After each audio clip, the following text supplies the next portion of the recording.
Mi nombre es Alondra Silva, soy de la carrera de Administración Pública y este es el video examen de estadística.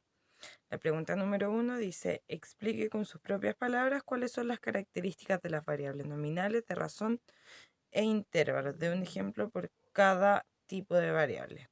La variable nominal es la escala de medición en la cual los números sirven como etiqueta para clasificar cada objeto.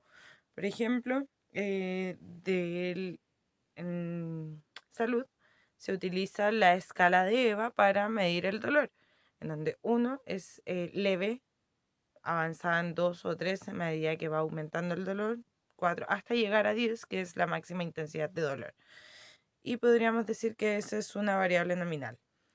La variable de intervalo es la variable numérica cuyos valores representan magnitudes entre distancias entre los números de su escala.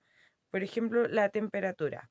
Podemos decir que entre 12 y 15 grados, perdón, entre 10 y 12 grados hay la misma diferencia que entre 18 y 20 o entre 20 y 22, etc.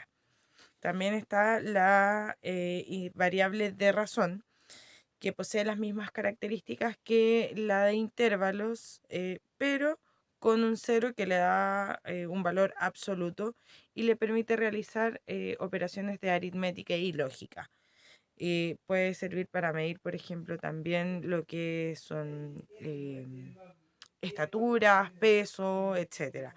Y decir, por ejemplo, que yo mido 1,55 m o 56 y que mi compañera o mi hija mide 1,40 m, 1,46 m, que entre mi casa y mi trabajo hay 4 kilómetros de distancia o mi trabajo y mi casa hay 4 kilómetros de distancia, etc. La pregunta número 2 dice, describa brevemente cuál es la diferencia entre cuartiles, deciles y percentiles. Básicamente la diferencia se divide en la cantidad de veces en que dividimos un objeto a repartir. En cuartiles es que se divide en 4 partes, en deciles se divide en 10 partes y en percentiles se divide en 100 partes. La pregunta número 3 dice, ¿cómo se relacionan las medidas de tendencia central con una distribución simétrica, simétrica positiva y la simétrica negativa? Según lo que entendí mucho, la distribución es simétrica cuando la media, mediana y moda son iguales.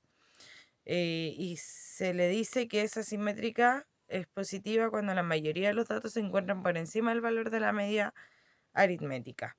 La curva es simétrica cuando se distribuyen los valores y aproximadamente la misma cantidad de valores en ambos lados de la medida se conocen como asimétrica.